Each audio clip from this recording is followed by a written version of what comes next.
أعوذ بالله من الشيطان الرجيم بسم الله الرحمن الرحيم إنما يريد الله ليذهب عنكم الرجس أهل البيت ويطهركم تطهيرا۔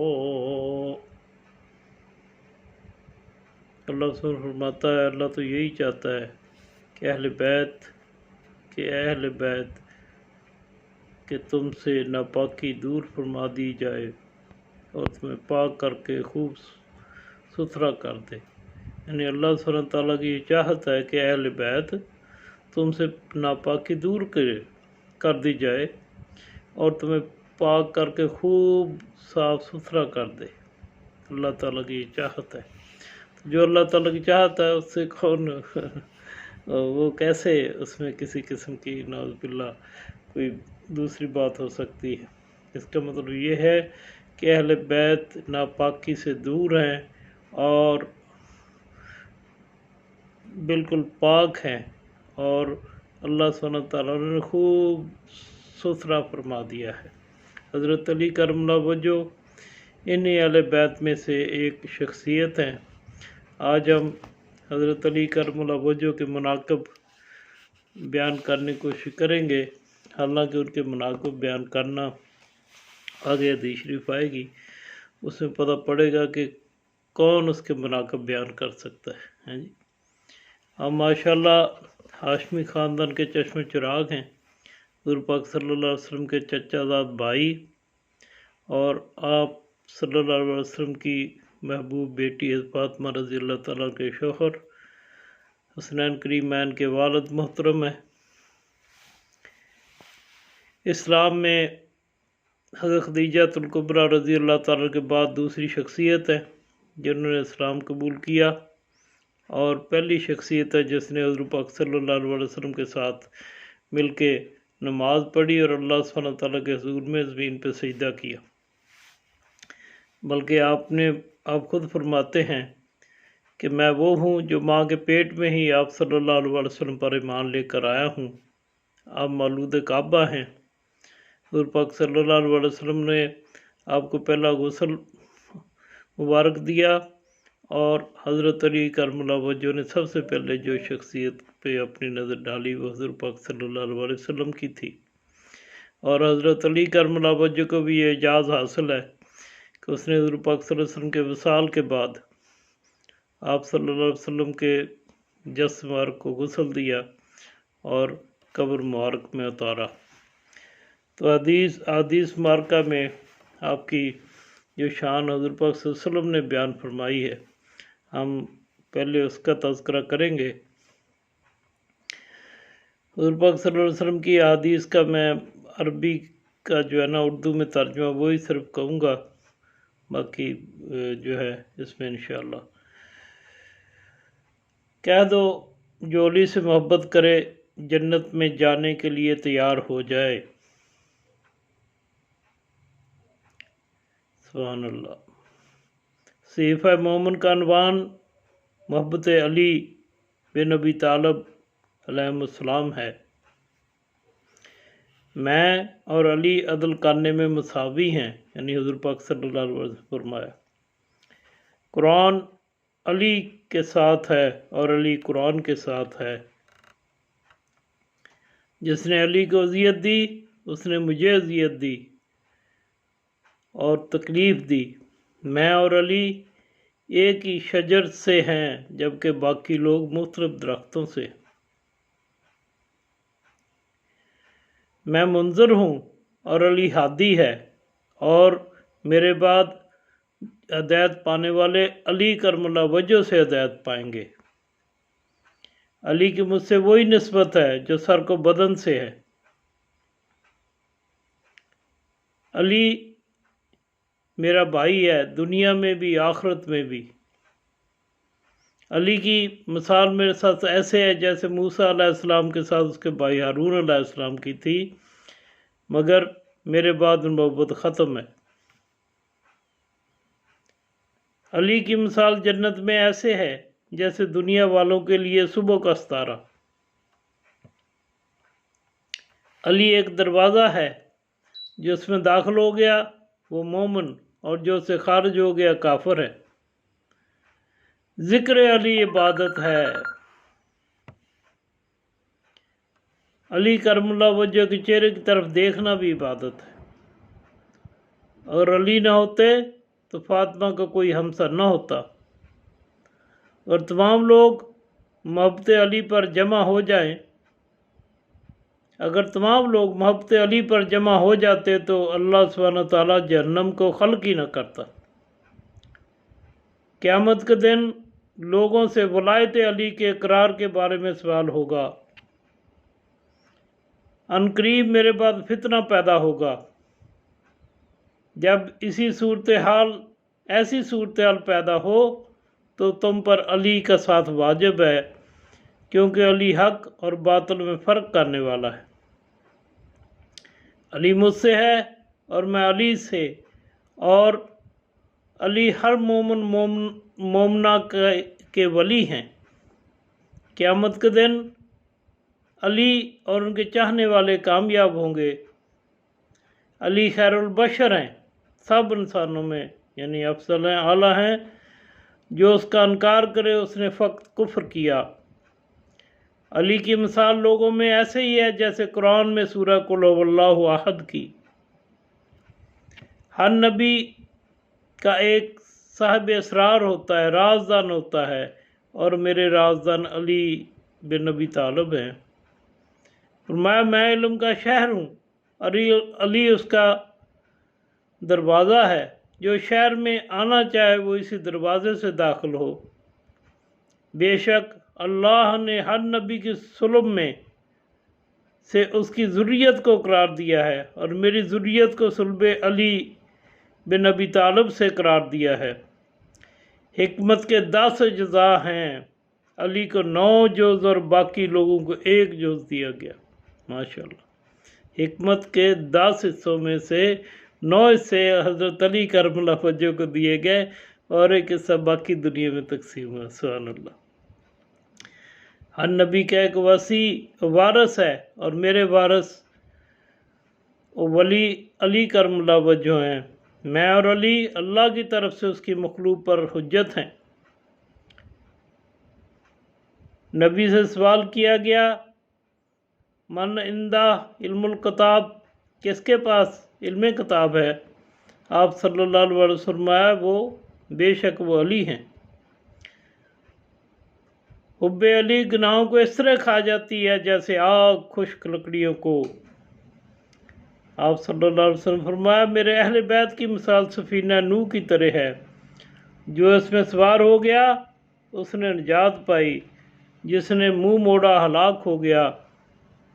میرے اہل بیت کی مثال باب حتہ کی طرح ہے، جو داخل ہو گیا بخشا گیا۔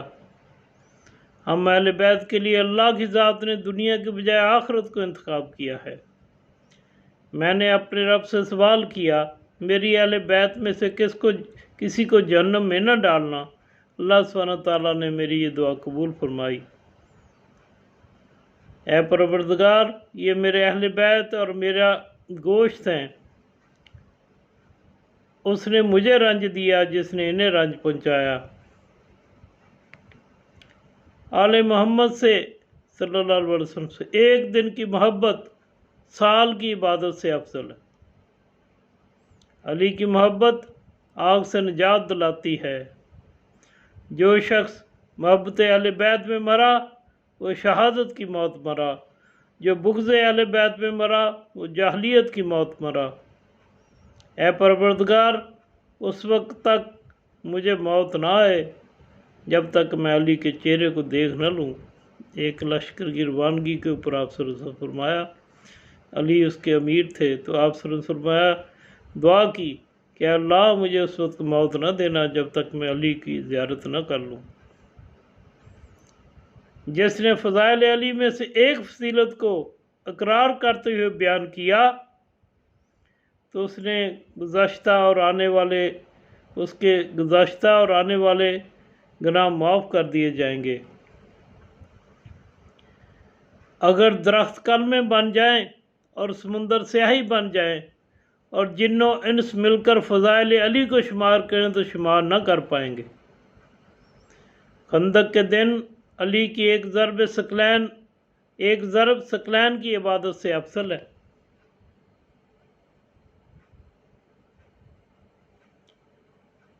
فرمایا علی کو مجھ سے وہی نسبت ہے جو موسیٰ کو ہارون سے تھی، سوائے اس کے کہ میرے بعد کوئی نبی نہیں ہے۔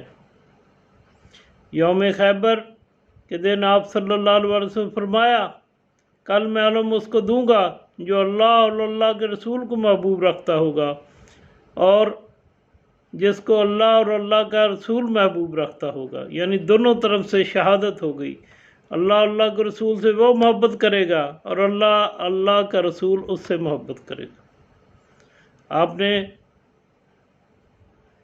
خیبر کے موقع پر مرہب کو قتل کیا اور آپ کے ہاتھ سے خیبر فتح ہوا۔ میرے بعد حضور پاک صلی اللہ علیہ وسلم فرمایا، میرے بعد جو چیزیں باعث سے اختلاف ہوں گی ان میں علی کی عدالت سب سے بہترین ہے۔ علی تمہارے درمیان بہترین حاکم ہے۔ میں سردار فرزندان آدم ہوں، علی سردار عرب ہے۔ علی کے گھر کے علاوہ مسجد نبوی کے اندر کھلنے والے تمام دروازے بند کر دیے جائیں۔ علی حق کے ساتھ ہے اور حق علی کے ساتھ ہے۔ قرآن پاک علی کے ساتھ ہے، علی قرآن پاک کے ساتھ ہے، تاکہ دونوں حوض کوثر پر آ کر مجھ سے ملیں گے۔ جس نے علی کو ستایا اس نے مجھے ستایا، جس نے علی سے دشمنی کی اس نے مجھ سے دشمنی کی۔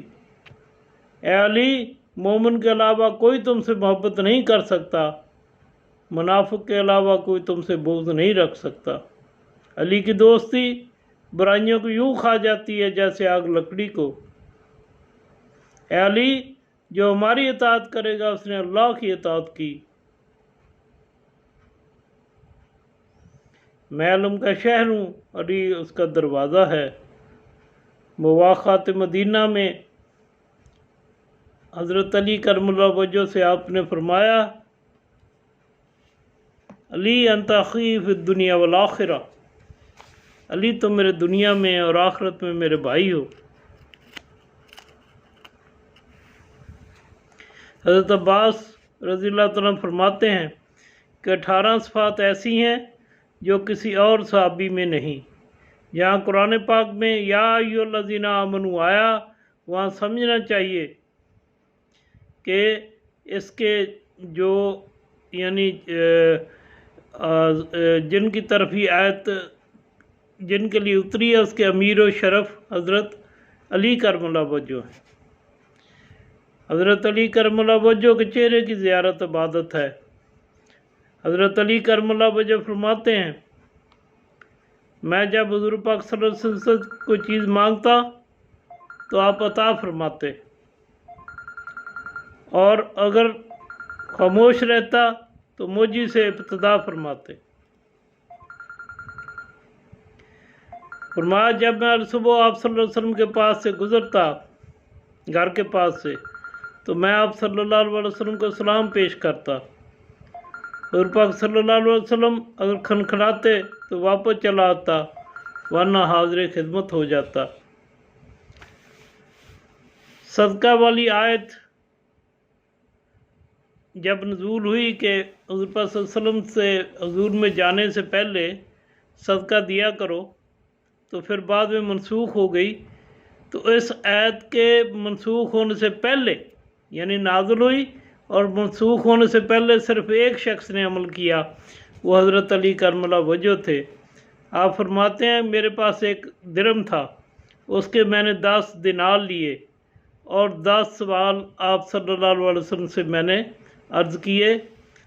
عرض کی وفا کیا ہے؟ فرمایا، توحید اور توحید کی شہادت دینا۔ عرض کی فساد کیا ہے؟ فرمایا، کفر و شرک۔ عرض کی حق کیا ہے؟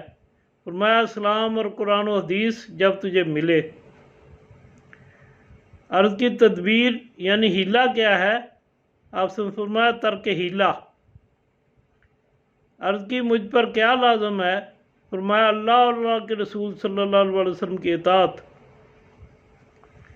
پھر آپ نے عرض کی دعا کیسے مانگوں؟ فرمایا صدق اور یقین کے ساتھ۔ عرض کی کیا مانگوں؟ فرمایا عاقبت مانگو۔ اپنی نجات کے لیے کیا کروں؟ حلال کھا اور سچ بول۔ سرور کیا ہے؟ آپ فرمایا جنت۔ عرض کی راحت کیا ہے؟ اللہ تعالیٰ کا دیدار۔ سورہ دہر میں آیت مبارکہ آتی ہے، وہ جو اپنی منتیں پوری کرتے ہیں اور اس دن سے ڈرتے ہیں جس کی برائی شدت سے پھیلی ہوئی ہے، اور کھانا کھلاتے ہیں اس کی محبت پر مساکین، یتیم اور اسیروں کو، اور ان سے کہتے ہیں کہ ہم تم سے خالص اللہ تعالیٰ کی ذات کے لیے دیتے ہیں، تم سے کوئی بدلہ یا شکر گزاری نہیں مانگتے۔ تو یہ آیت حضرت علی کرم اللہ وجہ، فاطمہ رضی اللہ تعالیٰ عنہ، آپ کی کنیزہ فضہ رضی اللہ تعالیٰ عنہ کے حق میں نازل ہوئی۔ حضرت علی کرم اللہ وجہ فرماتے ہیں کفار سے جھگڑا کرنے کے سبب قیامت کے دن رحمت الہی کے سامنے سب سے پہلے دو زانو ہو کر بیٹھنے والا میں ہوں گا۔ حضور پاک صلی اللہ علیہ وسلم فرمایا کہ مسجد نبوی میں جنابت کی حالت میں میرے اور علی کے علاوہ کوئی نہیں جا سکتا، نہ کوئی میری طرف سے معاہدہ کرے سوائے علی کرم اللہ وجہ کے۔ آپ صلی اللہ علیہ وسلم نے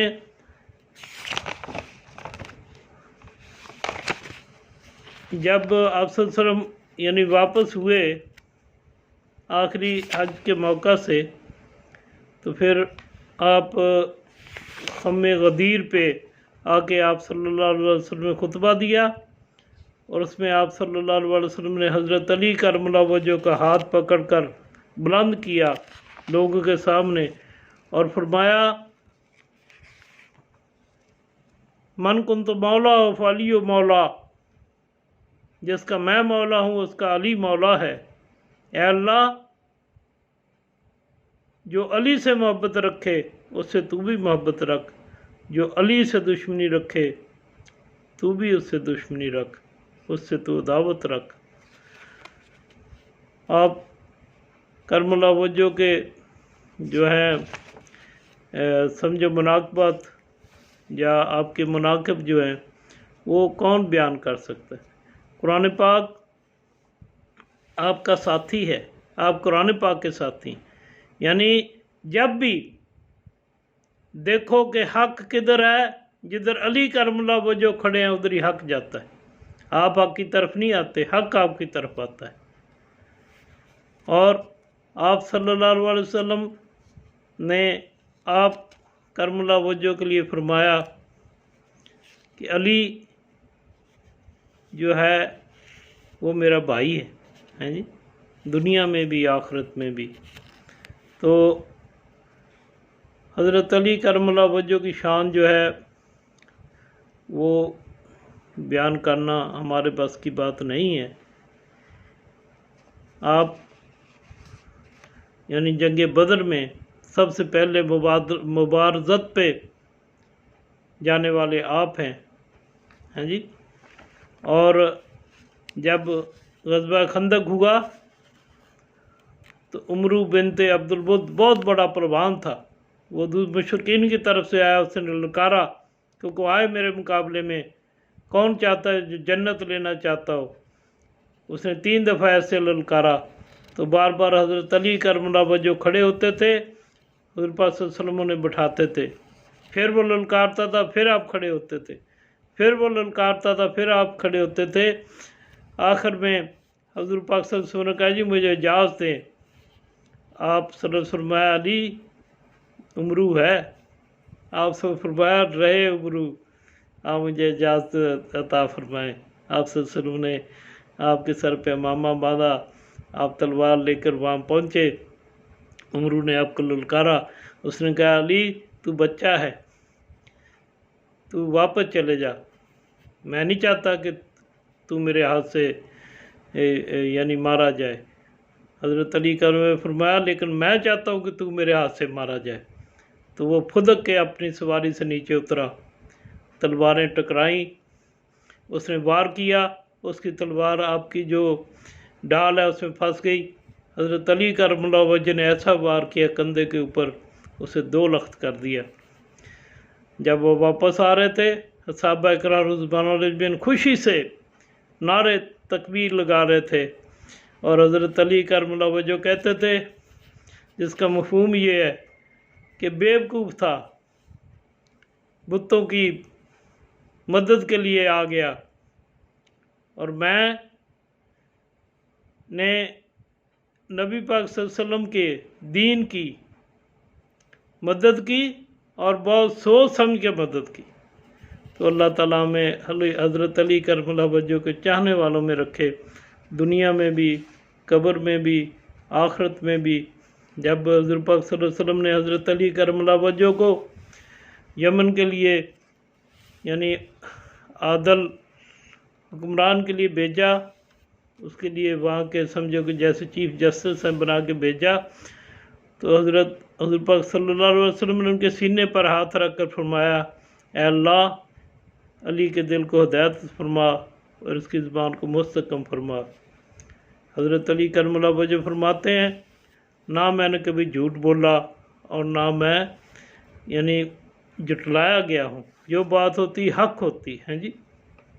تو یہ حضرت علی کرم اللہ وجہ کی متعلق جو چند ہمارے پاس گزارشات تھیں وہ پیش کری ہیں۔ اللہ سبحانہ تعالیٰ اس کو قبول فرمائے، حضور پاک صلی اللہ علیہ وسلم بھی اس کو قبول فرمائے، حضرت علی کرم اللہ وجہ بھی قبول فرمائے، اور ہمیں حضرت علی کرم اللہ وجہ کے چاہنے والوں میں دنیا میں ہم رہیں، اور قبر اور آخرت میں بھی حضرت علی کرم اللہ وجہ کے چاہنے والوں کے ساتھ ہی ہمیں اللہ سبحانہ تعالیٰ اٹھائے۔ وما علینا الا البلاغ۔ السلام علیکم ورحمۃ اللہ وبرکاتہ۔